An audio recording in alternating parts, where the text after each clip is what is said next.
Item number 5. Taupo District Traffic Controls Update Review Amend.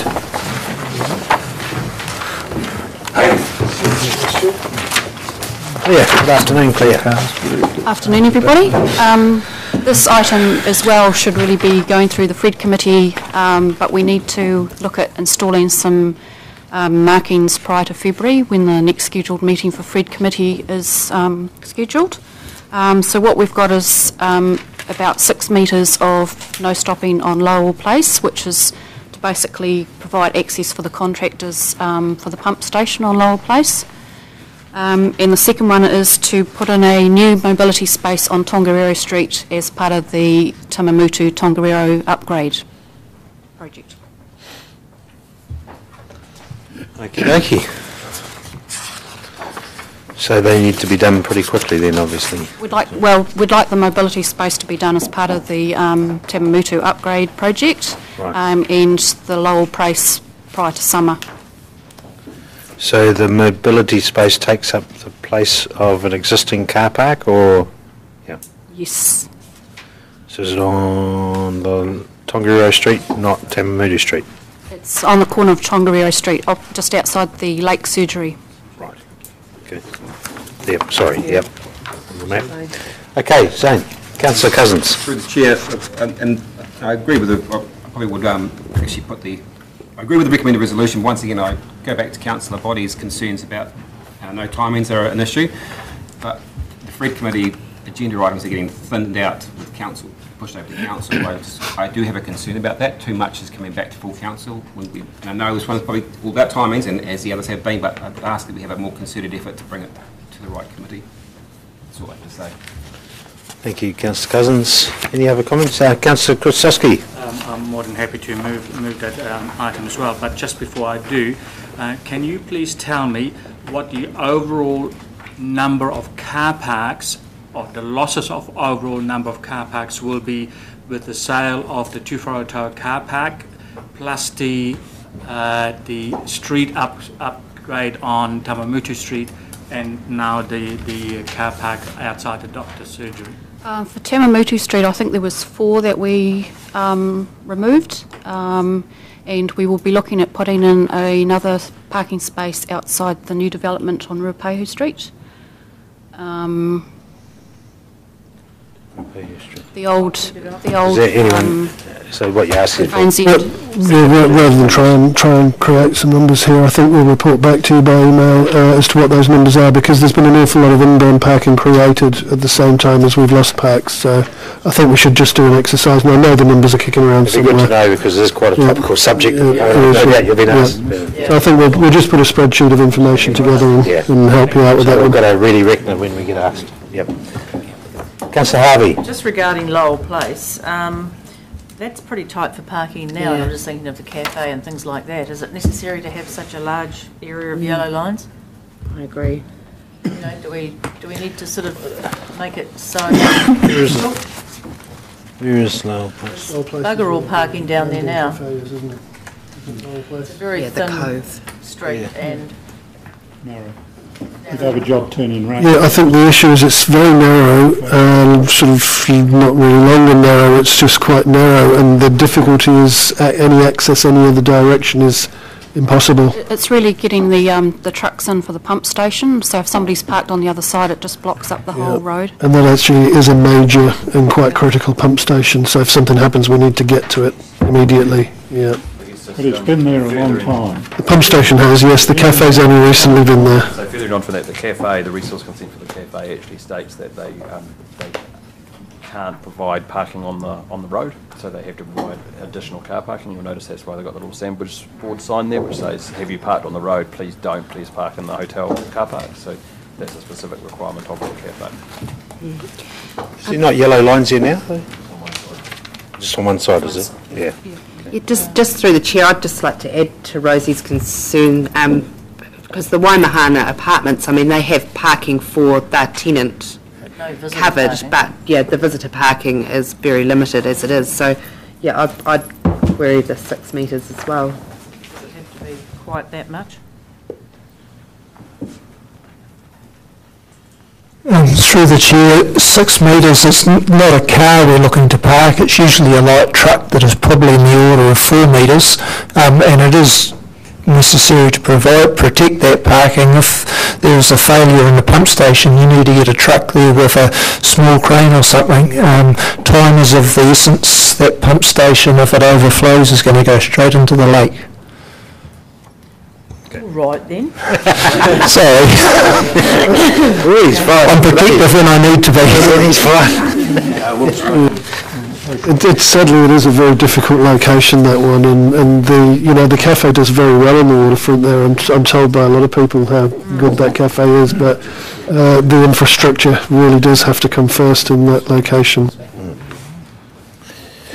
Okay, thank you very much. It's been moved by Councillor Krastowski, I believe, correct?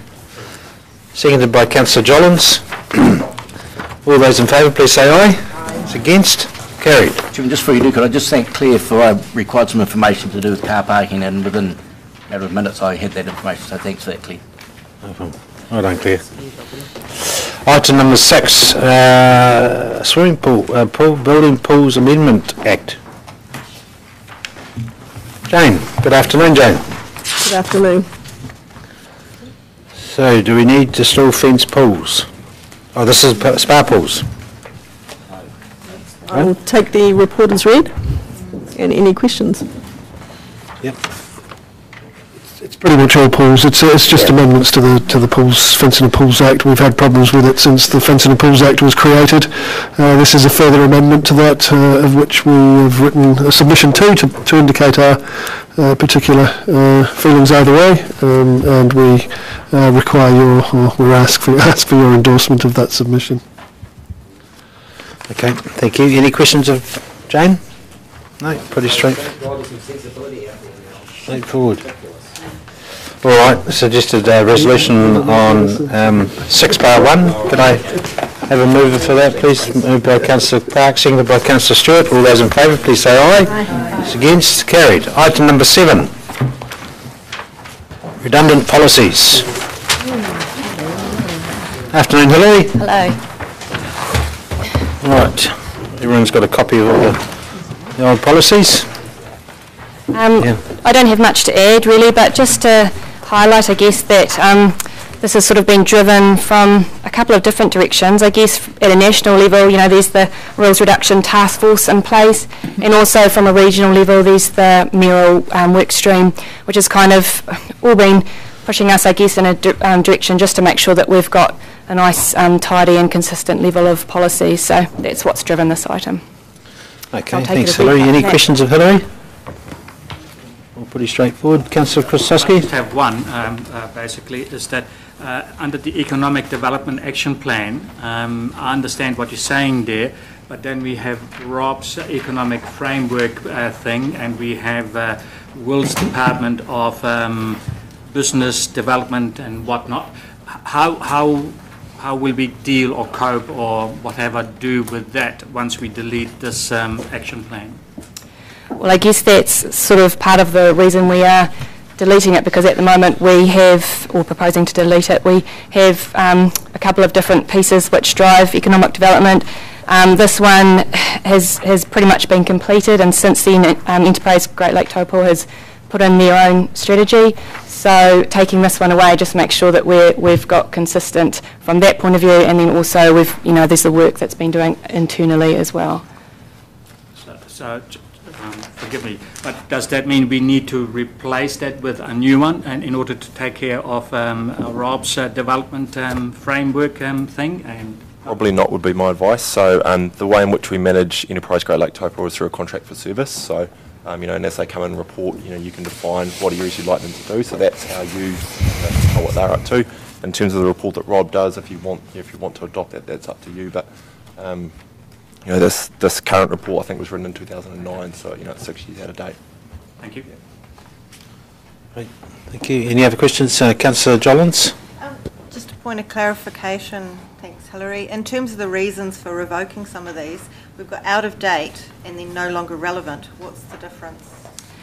I guess for some of them, they have been in place for so long that they just simply are out of date and they're no longer relevant to what we're doing. But also some of them have had other policies which have come in that are not directly direct replacements. But for example, we had the arts and culture policy, which has got quite general policies in it, which now TD 2050 covers a lot of that. So in that case, it's no longer relevant because these other things which have superseded it. And just one last question from me, the library policy. Yes.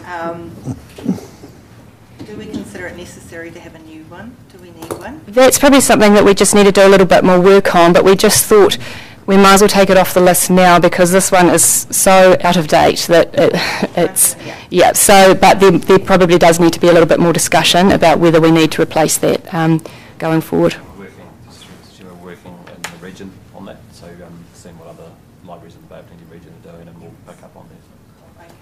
Okay. And there's no risks at all by removing these policies out of the system? It doesn't expose us anywhere? Well, we've been through a thorough review process and made sure that where we need things in place, they are in place already. Covered. Yep. Okay. Thanks, Roseanne. Councillor Truman, did you? No? Yeah. So I was just wanting to talk about the seal extension policy. So saying here that it's not going to be a public policy; it'll be an internal operating procedure. Yeah. So, as councillors, how? If it becomes an internal operating procedure, can it potentially disappear? If it's a policy, does it mean that it stays there and we're aware of it? If it goes internal, does it potentially get altered? Well, we've got the policy team managers a register of all our policies, so whether they are a council policy which is available to the public or whether they're an internal operating procedure, they're on that list. So we manage that, and Dennis is itching to go. He's itching. Yes, through the chair. The policy really sets out how you determine what roads are going to be sealed rather than sealing the roads themselves. You determine through the long-term planning process how much money you're going to spend on seal extension. The policy actually is the operating framework that says, well, once we determine how much money you've got, which roads have priority. So that's what Kirsty's trying to cover. Yeah. So that operating policy would still function, providing there was funding set aside for seal extension. I guess what Dennis is saying is this isn't actually a policy; it's a framework, a procedural way that we do it. Correct. So Kirsty will still be able to push for Mara Road or whatever to be sealed. I can still guarantee to my rural that's right. Yeah, that's cool. The matrix will still be produced, and the rankings will still be provided. Yeah. Okay. Can you just what was the last comment on that? It says, keep it. The amount available has changed, not the priority system. Should still be a policy? Yeah, I'm not sure. Actually, sure. Someone had just added that on. I think the important comment is that the process still needs to be retained, but it's not actually a true policy, it's more of an operational exercise. So the important thing for elected members is that you do see the rankings between the roads and can justify where the amounts get spent. Yep. Barry? I'll move the suggested resolution, Your Worship. Yep. Before you do, I'd like number 20 to be added, and that's fluoride. I knew that was coming. Oh. Well, you've got 1080, which is a controversial subject. Let's get over it. Let the people choose what they want in their lake, in their water. Have it as a policy that we're going to remove. I think we've already signalled that we're going to discuss it in the long-term plan, isn't it? My point is we can do it now, Mr. Chair. Get off you and get it done. I think it'll probably be safer to go back to Councillor Hicksling's moving of the resolution and seconded by Councillor Park. And at this stage, but appreciate where you're coming from, John. But I'm quite prepared to lead the charge. Yes, good boy. Okay, so it's been moved and seconded. All those in favour, please say aye. Aye. Against? Okay, carried, and Chancellor Body is prepared to hold a public meeting on fluoride. No, I didn't say that. I said they can ring me and I'll refer them to you. All right, thanks, Ellie. Good to see you.